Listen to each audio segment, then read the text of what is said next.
Satu kes import baharu jangkitan COVID-19 dicatatkan hari ini. Kementerian Kesihatan dalam siaran akhbarnya mengenai perkembangan terkini situasi jangkitan COVID-19 di negara Brunei Darussalam memaklumkan kes 257 ialah seorang lelaki berumur 23 tahun yang tiba ke negara ini dari United Kingdom melalui Singapura pada 11 Jun 2021. Penyiasatan dan pengesanan kontak mengesahkan tidak ada kontak terdekat bagi kes tersebut memandangkan beliau dikuarantin sebaik saja tiba ke negara ini dan keseluruhan pengendalian perjalanan semasa ketibaan mengikut prosedur operasi standard SOP. Sementara itu, tiada kes sembuh dicatatkan menjadikan jumlah keseluruhan kes sembuh 245 orang, manakala 9 kes aktif masih dirawat di Pusat Pengasingan Kebangsaan. Kes terakhir jangkitan tempatan COVID-19 dilaporkan pada 6 Mei 2020, manakala jumlah kes import sejak kes jangkitan terakhir tempatan dilaporkan sebanyak 116 kes. 695 orang sedang menjalani pengasingan diri mandatori, 20,513 orang menamatkan pengasingan diri mandatori sejak Mac 2020.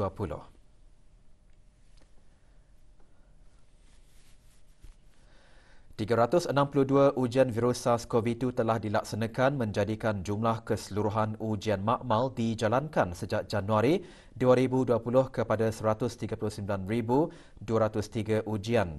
Maklumat lanjut dan perkembangan terkini layari laman sesawang Kementerian Kesihatan dan Talian Kesihatan 148. Pelbagai jenis makanan, minuman, produk serta perkhidmatan Thailand diketengahkan semasa Bazar Thailand yang diadakan bagi edisinya yang ketiga. Dianjurkan oleh Kedutaan Diraja Thailand, bazar 3 hari itu berlangsung di Pusat Membeli Belah One City. Perasmiannya disempurnakan bersama oleh Yang Berhormat Datuk Seri Setia Dr. Awang Haji Muhammad Amin Liu bin Abdullah, Menteri di Jabatan Perdana Menteri dan Menteri Kewangan dan Ekonomi Kedua. Dan Puan Yang Terutama, Wan Tani Wibut Wangsakul, Duta Besar Istimewa dan Mutlak Kerajaan Thailand ke negara Brunei Darussalam. Juga hadir Ahli Majlis Mesyuarat Negara. Bazar dibukakan kepada orang ramai sehingga Ahad ini dari pukul 10 pagi hingga 10 malam.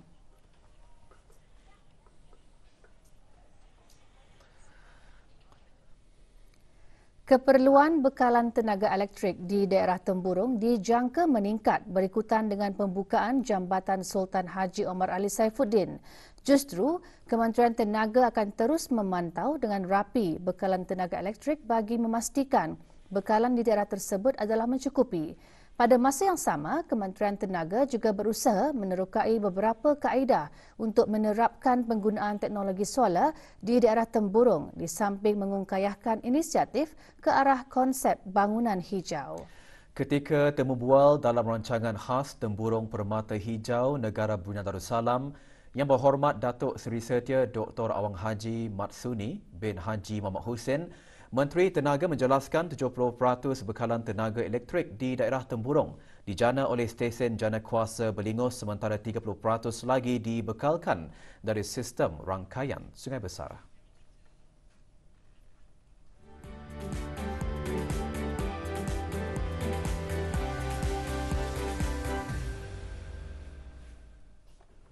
Dalam perancangan Kementerian Tenaga melalui Jabatan Perkhidmatan Elektrik juga adalah projek pembinaan talian sistem penghantaran voltan tinggi bagi membekalkan keseluruhan rakyat dan penduduk di daerah Temburong dengan tenaga yang lebih terjamin, berdaya tahan dan lebih mesra alam.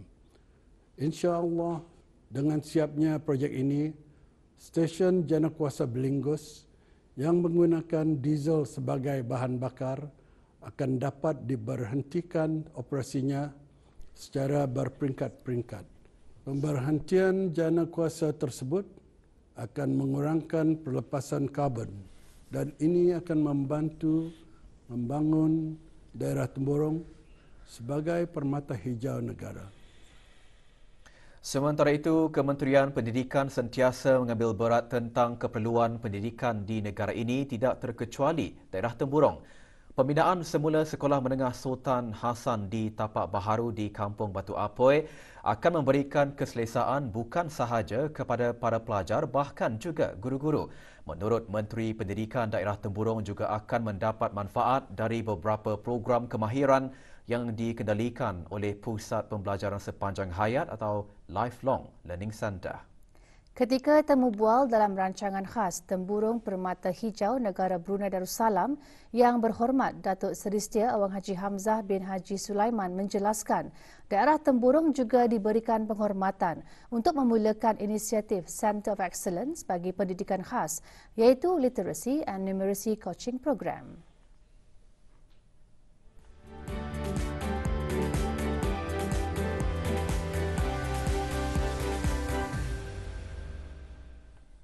Bagi daerah Temburong juga, ianya telah pun diberikan penghormatan untuk memulakan inisiatif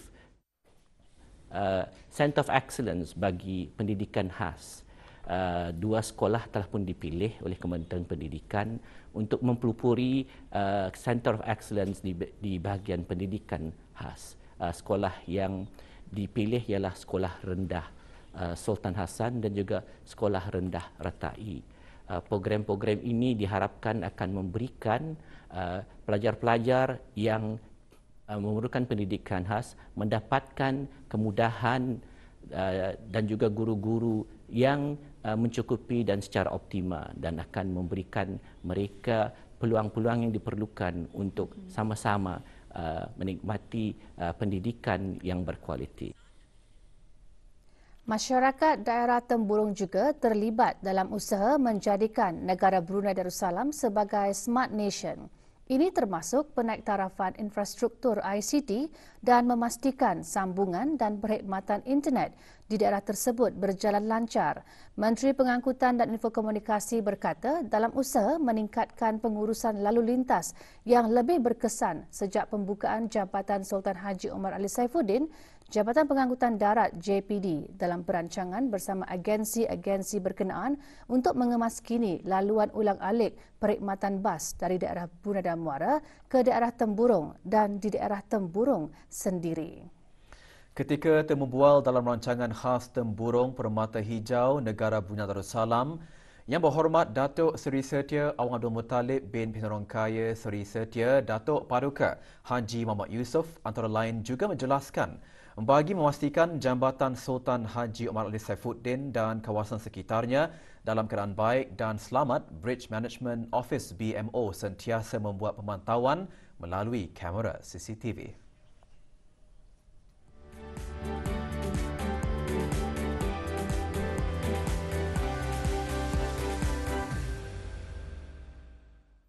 Dengan bertambahnya jumlah kenderaan yang melalui jalan-jalan di daerah Temburong, saya ingin menasihati orang ramai untuk meningkatkan kewaspadaan semasa memandu dan bagi mematuhi had-had laju, khususnya di sepanjang kawasan Labu dan pada tepi-tepi jalan raya dengan mengambil kira keberadaan orang-orang kampung bagi memastikan tahap keselamatan semua pengguna jalan raya adalah terjamin.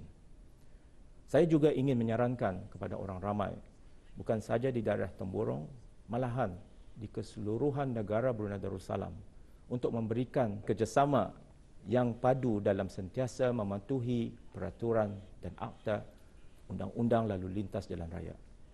Keselamatan jalan raya adalah tanggungjawab kita ni bersama.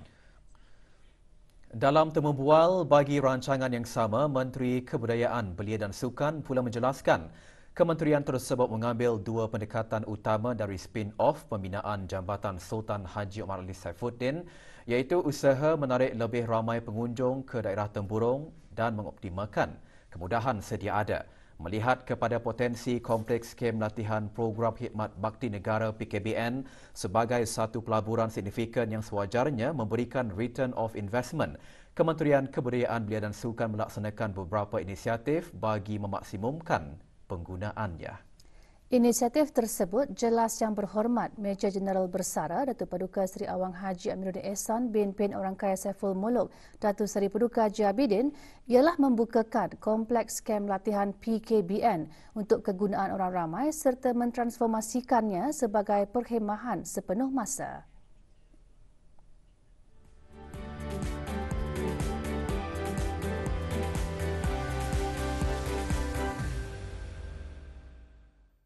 Di jangka masa panjang, kem latihan PKBN daerah Temburong akan menjadi platform khas untuk mengendalikan program berunsur keramaian di peringkat negara yang lazimnya tertumpu di daerah-daerah lain. Ini adalah selaras dengan strategi KKBS untuk menentukan spin-off bagi daerah Temburong dengan meneruskan dan meningkatkan kegunaan fasiliti ini sebagai tapak aktiviti berunsur strategik, fizikal dan intelektual yang boleh digunakan sama oleh pihak kerajaan dan bukan kerajaan. Kita juga akan terus menentukan penganjuran lebih banyak aktiviti belia termasuk seminar, forum, aktiviti intelektual, youth town hall, kem kepimpinan, aktiviti perkembangan diri dan bootcamp ke kem latihan PKBN. Pelbagai strategi dan program dilaksanakan bagi mempertingkatkan pengeluaran hasil komoditi perikanan negara. Perincian mengenainya menyusul seketika nanti. Teruskan bersama Berita Perdana.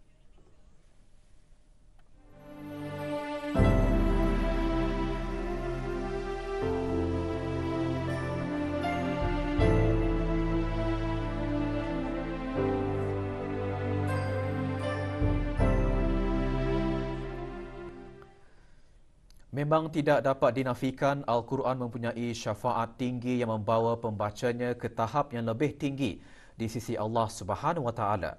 Di samping itu, Al-Quran juga menuntut umat Islam untuk sentiasa menegakkan kebenaran dan menyeru manusia untuk menggunakan minda serta intelek dengan sebaik-baiknya agar berupaya untuk menghayati kuasa dan keagungan Allah Subhanahu Wa Taala.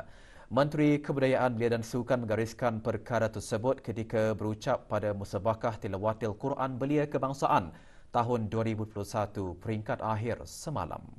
Yang Berhormat Major Jeneral Bersara Datuk Paduka Seri Awang Haji Amiruddin Ehsan bin Orang Kaya Saiful Muluk Datuk Seri Paduka Haji Abidin juga menjelaskan negara Brunei Darussalam amat beruntung kerana ramai kanak-kanak dan belia pandai membaca Al-Quran dan semakin ramai yang sudah digarap potensinya hingga diangkat ke status Qari dan Qari'ah. Yang dihasratkan adalah belia sebagai generasi penerus yang menyemaikan budaya mempelajari Al-Quran sepanjang waktu dan hayat agar menjadi insan yang seimbang. Ia bukan saja celik kepada keadaan semasa, tetapi juga celik Al-Quran sebagai satu konstan yang merentasi masa. Kerana ini, disinilah keperluan bagi para belia di negara ini untuk berani melakukan perubahan, berani melangkah ke hadapan, menyahut dan menjunjung titah ke bawah Duli Yang Maha Mulia, Paduka Seri Baginda Sultan dan Di-Pertuan Negara Brunei Darussalam. Pada peringkat akhir ini, 5 Qari dan 5 Qari'ah memperdengarkan bacaan mereka. Seramai 97 peserta termasuk 37 peserta Qari'ah bertanding dalam peringkat saringan yang bermula dari 31 Mac lalu.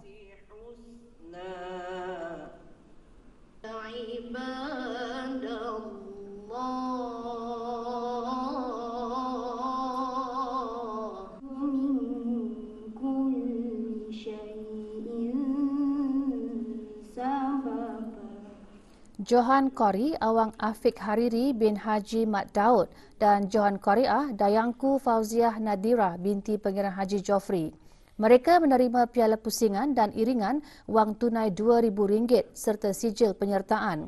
Juga hadir Pangeran Datuk Seri Paduka Haji Bahrom bin Pangeran Haji Bahar, Timbalan Menteri Hal Ehwal Agama dan ahli-ahli Majlis Mesyuarat Negara. Musabaqah Al-Quran ini dianjurkan oleh Kementerian Kebudayaan, Belia dan Sukan yang dilaksanakan sejak tahun 80-an dan sehingga kini berjaya melahirkan ramai qari dan qari'ah belia yang berkaliber dan mampu bersaing ke peringkat yang lebih tinggi.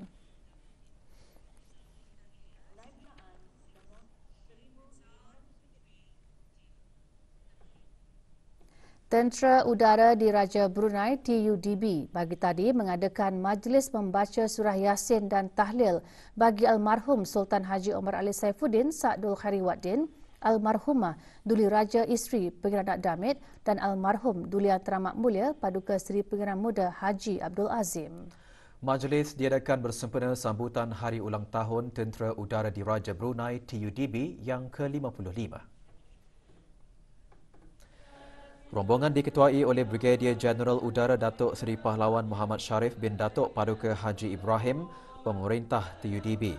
Majlis dimulakan dengan bacaan surah Yasin dan tahlil dipimpin oleh Awang Said bin Haji Yusof, Guru Agama TUDB. Juga hadir ahli-ahli jawatan kuasa eksekutif TUDB, para pegawai kanan dan anggota TUDB.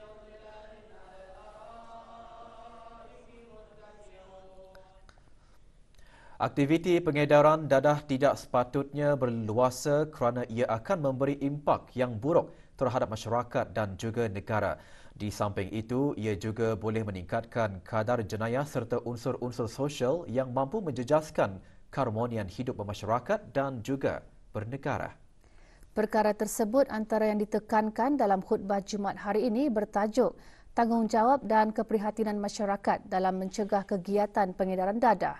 Dalam khutbah, khatib juga menjelaskan bahawa agama Islam sangat mementingkan keharmonian dan kesejahteraan hidup berkeluarga, bermasyarakat dan bernegara. Bagi membentras dan mencegah diri berlakunya aktiviti pengedaran dan penyalahgunaan dadah di negara ini, antara agensi kerajaan yang diamanahkan dan dipertanggungjawabkan ialah Biro Kawalan Narkotik. Kawalan Narkotik adalah untuk menguatkuasakan undang-undang yang berhubung kait dengan dadah di negara ini. Usaha-usaha Biro Kawalan Narkotik dalam menguatkuasakan undang-undang akan menjadi lebih berkesan dan hanya akan berjaya mencapai tujuan dan maksudnya sekiranya mendapat sokongan padu daripada masyarakat. Kerana masalah dadah adalah sebahagian daripada gejala sosial yang boleh mengancam masa depan negara. Justru adalah penting agar masyarakat berganding bahu dan membantu pihak Biro Kawalan Narkotik membentras kegiatan sindiket dadah yang berlaku dalam negara ini. Selaku masyarakat, kita hendaklah saling bekerjasama dan tidak bersikap lepas tangan ataupun camah mata, iaitu sekadar memerhatikan berlakunya kemungkaran di sekeliling kita dan juga di sekitar kita. Perlu diingat bahawa Allah Subhanahu Wa Taala melaknat orang-orang yang mengabaikan tanggungjawab mereka untuk mencegah kemungkaran sedangkan mereka berkuasa ataupun mampu untuk melakukannya. Oleh yang demikian, marilah kita sama-sama meningkatkan kesedaran dan kepahaman terhadap bahaya pengedaran dan penyalahgunaan dadah serta berusaha mengawal serta mencegahnya daripada memusnahkan anak bangsa kita. Sejak awal tahun 2021 hingga 4 Jun 2021, seramai 180 dicatatkan telah memeluk agama Islam. Daripada jumlah tersebut, 99 orang daripadanya adalah dari daerah Brunei dan Muara. Hari ini, jumlah tersebut bertambah dengan pengislaman seorang lelaki berbangsa Iban. Majlis pengislaman berlangsung petang tadi di Kampung Bengkurong. Asyhadu alla ilaha illallah wa asyhadu anna Muhammadar Rasulullah. Awang Tony Anak Jau, 31 tahun, kini dikenali sebagai Awang Muhammad Dani bin Abdullah Jau. Antara yang hadir, Dr. Dayang Hajah Mei Faizah binti Haji Ahmad Arifin, Setiausaha Tetap Ekonomi di Kementerian Kewangan dan Ekonomi, Dr. Awang Haji Zulaidi bin Haji Abdul Latif, Timbalan Setiausaha Tetap Profesional di Kementerian Kesihatan, dan Awang Abdul Aziz bin Haji Abdul Kahar, Penolong Pengarah Pusat Dakwah Islamiah.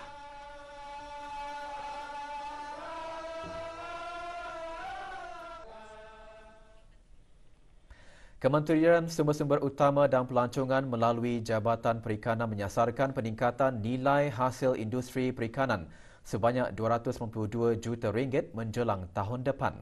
Kementerian tersebut melalui Jabatan Perikanan terus melaksanakan strategi dan program-program bagi meningkatkan pengeluaran hasil komoditi perikanan di samping meningkatkan sumbangan ekspor sektor tersebut kepada ekonomi negara. Bersama Asmayatim Haji Metusin untuk laporannya. Menjelang tahun 2022, nilai penghasilan sektor penangkapan ikan disasarkan sebanyak RM103 juta, sektor aquacultur RM71 juta dan RM117 juta bagi industri pemprosesan makanan laut. Sumbangan industri perikanan meningkat kepada 20,000 tan metrik dengan nilai RM139 juta pada tahun 2020 berbanding 16,000 tan metrik dengan nilai RM86 juta pada tahun 2012. Sektor penangkapan ikan kekal menjadi penyumbang terbesar bagi industri perikanan pada tahun lalu dengan sumbangan bernilai kira-kira RM74 juta diikuti oleh sektor pemprosesan makanan laut yang menyumbang lebih RM33 juta, manakala sektor aquacultur menyumbang lebih RM32 juta. Menurut Kementerian Sumber-Sumber Utama dan Pelancongan, negara secara purata telah mencapai tahap 81% sara diri bagi sektor perikanan tahun lalu. Laporan Asmayatim Haji Metusin untuk Berita RTB. 51 anak pokok buah tempatan ditanam di bawah projek yang dikendalikan oleh Kelab Lions Bandar Seribu Kawan. Penanaman anak pokok di persekitaran Taman Tasik Buloh Air Merah, Kampung Sibut dan kawasan Dewan Persatuan Lun Bawang Kampung Parit daerah Temburong itu antara lain bermatlamat untuk meningkatkan kesedaran mengenai pemeliharaan alam sekitar dalam kalangan masyarakat. Projek dilaksanakan dengan kerjasama Majlis Perundingan Kampung Sibut dan Persatuan Lun Bawang Daerah Temburong. Ia merupakan sebahagian daripada khidmat masyarakat kelab tersebut sempena ulang tahun penubuhannya ke-51. Projek juga bertujuan bagi menjadikan kawasan yang terpilih sebagai suasana yang kondusif, mesra alam dan bebas daripada pencemaran.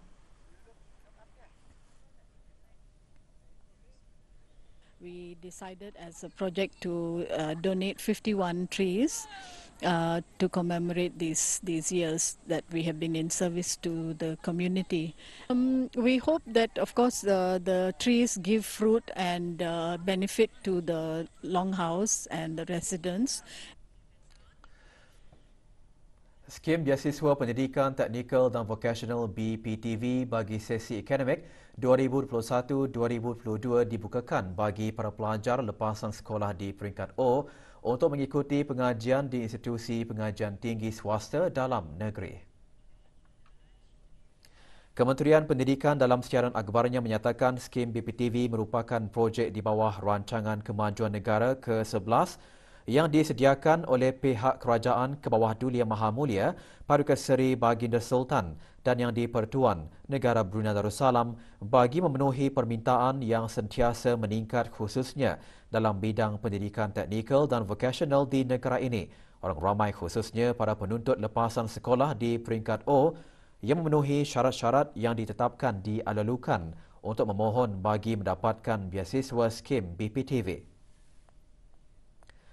Surat pemberitahuan dan borang permohonan skim boleh dimuat turun menerusi laman sesawang rasmi Kementerian Pendidikan di www.moi.gov.bn. Borang yang lengkap diisi serta dokumen hendaklah dihantar ke Jabatan Pengurusan Beasiswa Kementerian Pendidikan tidak lewat pada hari Rabu 30 Jun 2021 pukul 4 petang. Keterangan lanjut hubungi Jabatan Pengurusan Beasiswa Kementerian Pendidikan atau hubungi talian 238-0019 atau email scholarship@moi.gov.bn. Berita sukan malam ini kita mulakan dengan saingan bola sepak Liga Remaja bawah 15 tahun membuka tirainya pagi tadi.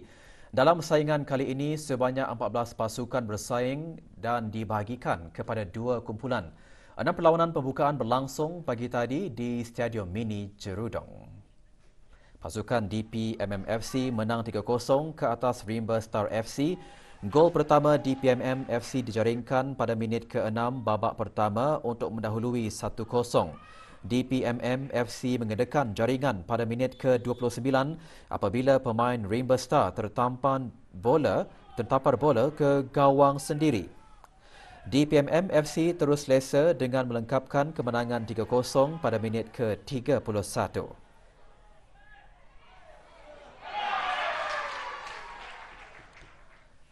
Sementara itu, di balapan dan padang kompleks sukan negara Hassan Al-Bolkiah Berakas pula, pasukan Bang Dalam FC menurutkan wijaya 5-0. Keputusan lain perlawanan projek ikan pusu membelasah Kasuka 11-0 Barkes FC dan Setia Perdana terikat seri 1 sama. BSRC FC pula berpesta gol menewaskan FC Fosfor 15-0 dan Dash FA pula membelasah Indra SC 7-1.